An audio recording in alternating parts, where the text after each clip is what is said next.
The next thing to keep in mind when writing your prompts is the lighting that you want.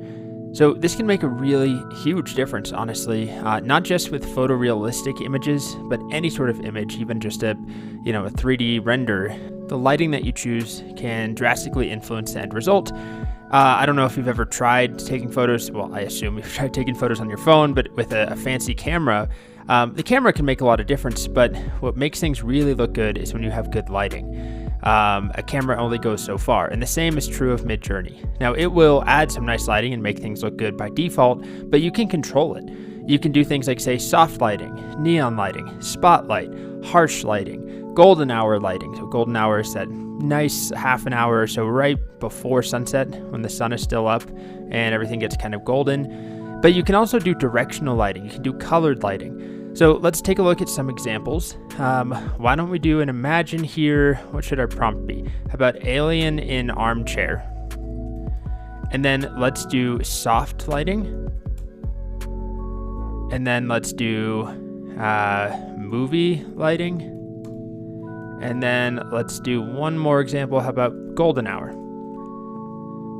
And I'll head over to the same guide that I showed you earlier. This GitHub page has a reference for lighting techniques, and it kind of goes overboard. A lot of them are very specific. We have things like backlit, right? That's a very distinct style of lighting. Dim lighting, dim, bright, mood lighting, moody lighting, cinematic lighting, accent lighting. But then if we keep going down, we have high key lighting. So this is generally a high contrast form of lighting where you have really bright whites and dark blacks.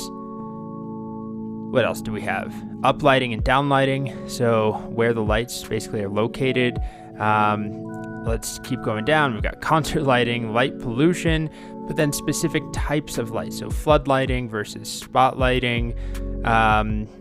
Keep going down. You can add sun rays, sun flares, lens aberrations. There's a million things that you can do. And like I said, some of this goes over the top, like, showing you a Coleman lantern. That's not really that's just a subject, I guess. It's not really influencing the lighting of the image all that much compared to saying, that we want UV lighting or infrared or that we want an X-ray. So let's check up. Have these finished yet? Here's the soft lighting one. Okay, pretty soft lighting. Let's look at the golden hour. Also, golden hour looks good.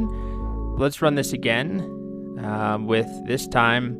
Let's do high key lighting.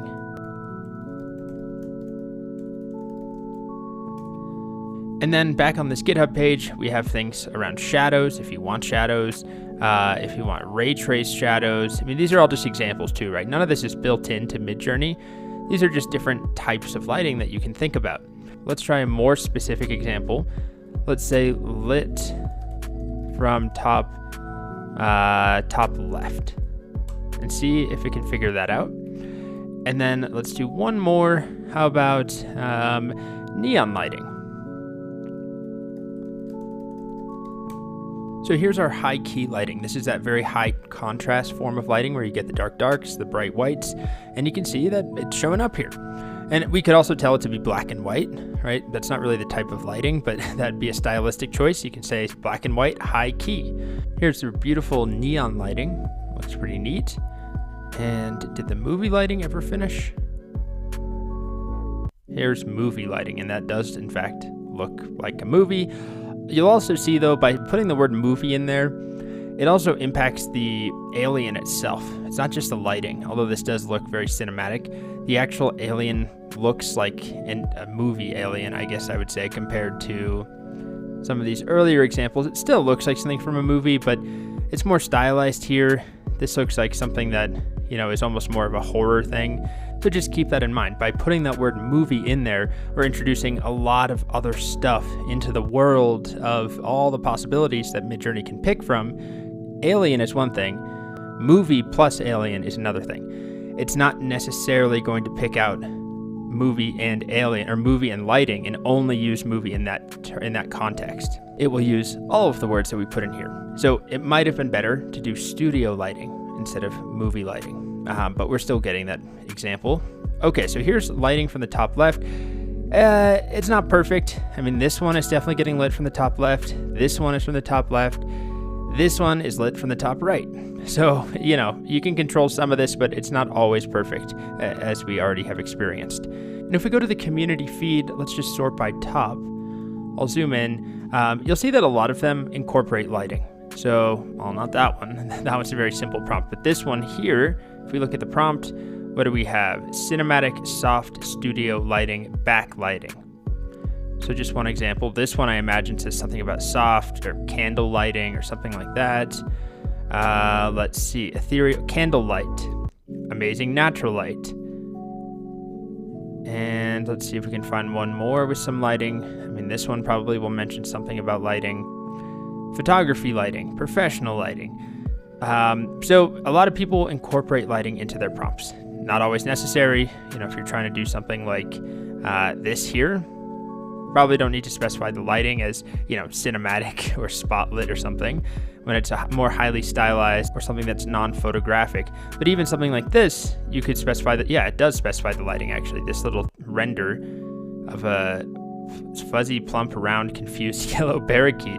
It says soft lighting, studio portrait lighting, volumetric lighting. And I would guess not all three of those are necessary. There's also dramatic lighting and then cinematic, illuminated face. It's a little bit over the top. And why don't we actually put it to the test? I'm going to copy this prompt, and we're not going to get the same image, of course, right? It's not deterministic. We won't get the exact same image. Not to mention this is possibly done in V4, not 5.2.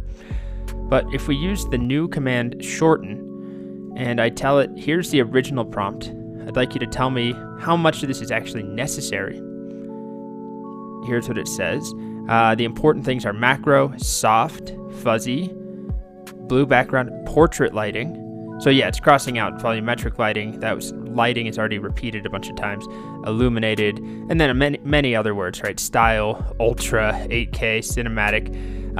So it shows that it's still important to include some lighting, like soft lighting here, but not necessarily every single mention of lighting in 4 different variations. So let's see what happens. Let's run the original prompt, and then let's use the shortened prompt. And we're not going to get the same results, but let's just see if the lighting part of things still looks similar. I'll be back when that's done. Okay, so those just about finished up. Yep, they're both done. So this is the original long prompt that mentioned like 4 different types of lighting: portrait lighting, illuminated face, dramatic lighting, soft lighting. And again, we're not trying to recreate the original image. It's just not possible. But let's just take a look at what we get. This is probably closest to that original image if we were trying to do that. And yeah, there's a lot of lighting involved, right? It is soft lighting, it's portrait lighting, it's illuminated faces. But then if we look at what we get here, this is the shortened version, so not this part. I don't know why that one just never ran, but it's this one here, where the only mentions of lighting are soft lighting and portrait lighting. Still makes a big difference. It's definitely soft lighting and portrait lighting, and it looks good, right? They're very similar, I would say. We have 3 that are pretty bird-like, and then 1 little baby chick that's more cartoony and very cute. Same thing up here. Anyway, like any prompt, you probably want to run it a bunch of times and then find one that you like, but this is more just about showing that lighting is important, and also just another chance to play around with the new command, shorten, which is fun, just to figure out what the model itself thinks is important and not important about your prompts.